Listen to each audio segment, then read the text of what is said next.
And now from spring to summer to Vivienne Westwood and some of her creatures.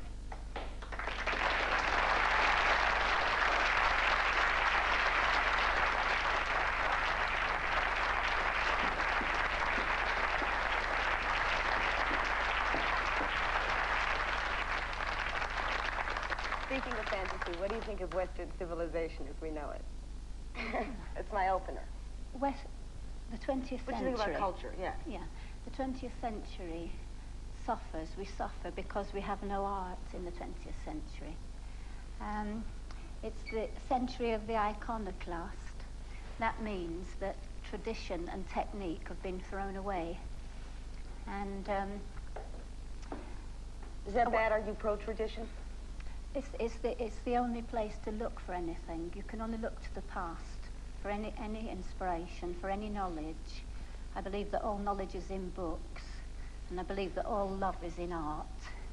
And I think that a very big myth of the 20th century is that we believe ourselves to be living at the apex of civilization, and no other culture ever did that. And when do you think the height was? Sorry? When do you think the height was of the world? Everyone looks back to Greece. We would have no knowledge today if it weren't for people at the Renaissance looking back to pagan times. They managed to find literature and art from that period. At least 90% of it had been destroyed by the Christian church and the Muslim religion.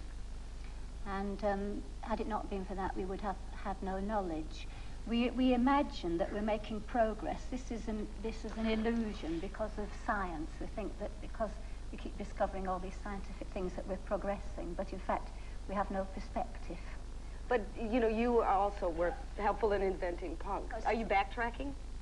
At the point when Malcolm McLaren and I, invented something which then became called punk, what we were actually doing, we were looking at our own lifetime's culture and the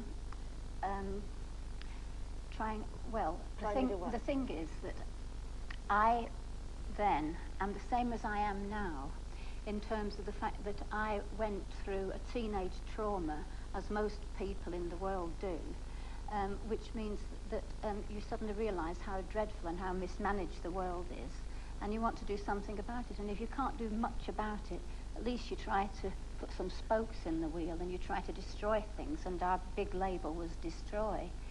And what about your clothes now? What are you doing now with them? Well, what are we going to look like? Not me, because I don't change. Well, I am interested in pagan, looking at pagan things. So my collection reflects that. It's English, but it's pagan. This is sort of drapey.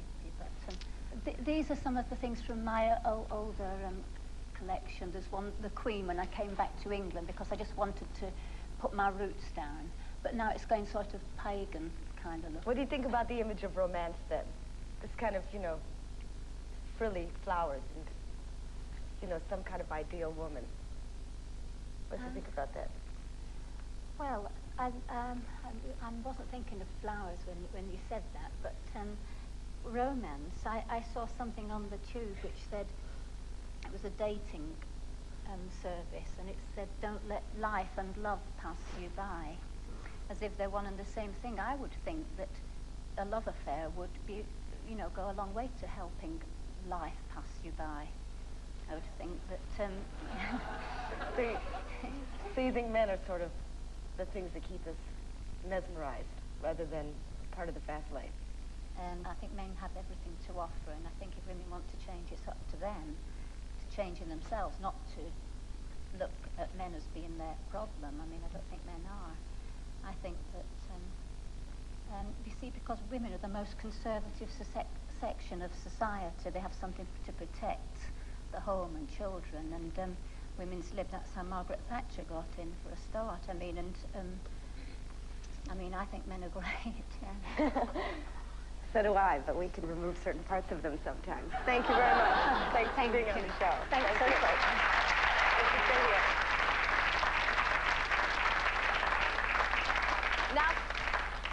Now comes that empty gap in the show where they try to hard sell you all this stuff, you know, those products they try to shove up your